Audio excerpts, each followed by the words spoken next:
What is good? What is up? It's Jordan or Texans Thoughts, and I'm back with another video. Today I'm going to be breaking down 5 free agents on the offensive side of the ball who are going a little bit under the radar. I've got 2 running backs, 2 wide receivers, and 1 interior offensive lineman that won't command top dollar, not even really mid-tier money, but can still have a huge impact on your team. So if you're a fan of a team that, doesn't have a lot of cap space, or maybe you're not a top destination for attracting the cream of the crop free agents, I got you. So let's get to it because the film don't lie. The first underrated free agent is Panthers running back Mike Davis. Davis hasn't had an opportunity to really shine until 2020. He's only started 10 games in his previous 5 years, but he got to start 12 in 2020 alone. He racked up 1,015 all-purpose yards, proving to be productive in the run and pass game. My favorite part about Davis is that he's a shitty offensive line's best friend. He's always tacking on extra yards after contact that aren't blocked for him. He's not dependent on his offensive line paving the way for him. He's a tough, physical runner who breaks arm tackles with ease, but also has the elusiveness to make jump cuts and spin moves.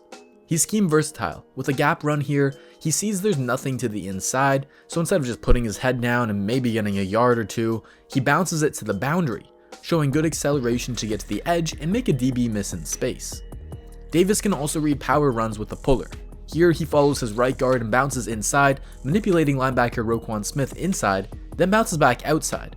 This allows him to maximize yardage. Finally, Davis can also read zone. The Panthers are running off the left tackle and Davis sees his tight end being blown backwards, so it doesn't look like he can attack this gap at first, but he also sees this linebacker crashing through the backside B gap. So he takes a slight step inside and towards the linebacker to manipulate their pursuit angle. Then as a gap opens, he bursts through it for a solid gain. Davis also makes an impact in the passing game. His ability to get yak in the run game directly translates to the passing game. Whichever team signs him should definitely make sure to utilize this skill set and set up screens to running backs. Davis is also a pretty solid route runner on his own though. Here he has an option route versus the linebacker. If the linebacker is leveraged inside, he breaks outside. If the linebacker is leveraged outside, he breaks inside. Since the linebacker is inside, Davis fakes that way first, then bursts outside, creating tons of space.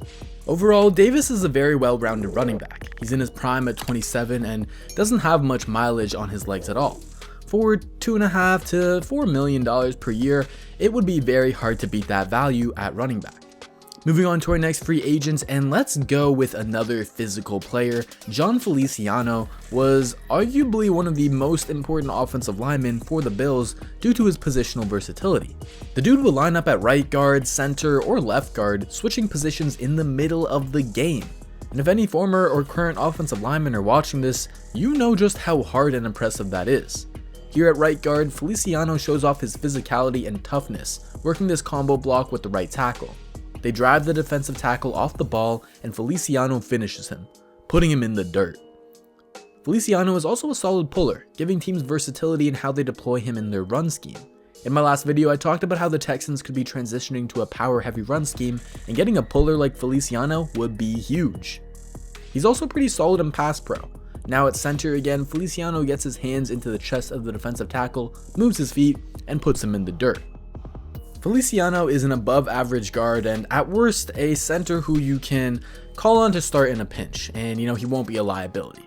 He could fetch a contract ranging from 3 to maybe 6 million per year, and for just how versatile he is positionally and schematically, every team could use him.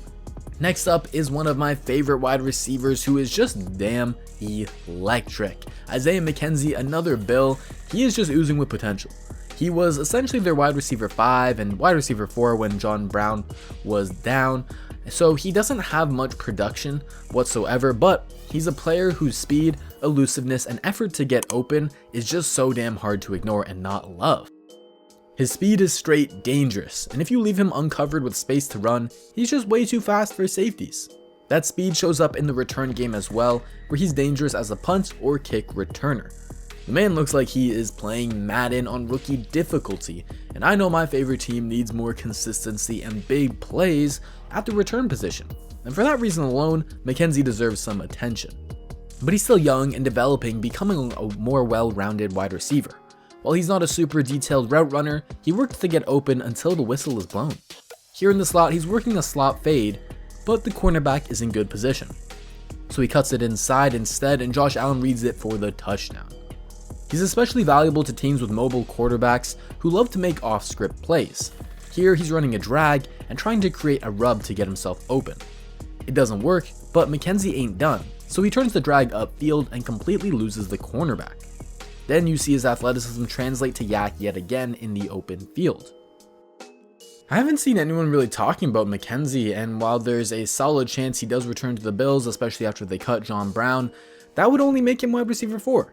So if he wants a bigger role, he could look elsewhere, and I would expect McKenzie to get a contract, around $3-4 million per year, as his speed is always going to be very, very valuable to teams. Let's continue though with another speedy wide receiver, and okay, maybe I cheated a little bit with this one. He's more of a mid-tier guy, depending on your opinion of him, but Nelson Agholor finally had his breakout season, not with the Eagles, but with the Las Vegas Raiders.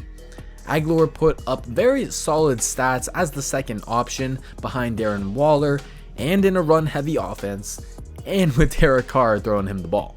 He's always had immense talent, but finally got consistent and put it all together. He's dangerous in the slot where he's an unfair mismatch versus linebackers, but the Raiders played him everywhere.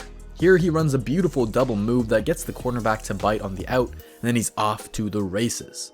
If you're a team in need of a deep threat who will create big plays, Agholor is your guy. Since defenses are so scared of his speed, he's also able to eat underneath on quick routes. And he's also able to attack the intermediate area of the field on deep crossers. Agholor has become a more well-rounded wide receiver, and he could really flourish in a different scenario that really attack downfield with vertical concepts, and has a better quarterback. I could see Agholor maybe getting $7 to $8 million per year at most, as the wide receiver market is already drying up due to franchise tags, and for that price, a quality wide receiver 2 who creates big plays, you could be doing a whole lot worse. Last on my list is a real sleeper, Wayne Gallman of the Giants. He finally got a chance to start games, and he responded well. While Gallman isn't going to break off 50-yard runs or give you a whole lot in the passing game, he's a tough one-cut runner who gets downhill in a hurry and almost always falls forward. The Giants ran a lot of gap and power runs, and it fit Gallman's style perfectly. Here he reads his pullers nicely, sets up the linebacker, and almost breaks it for the big gain.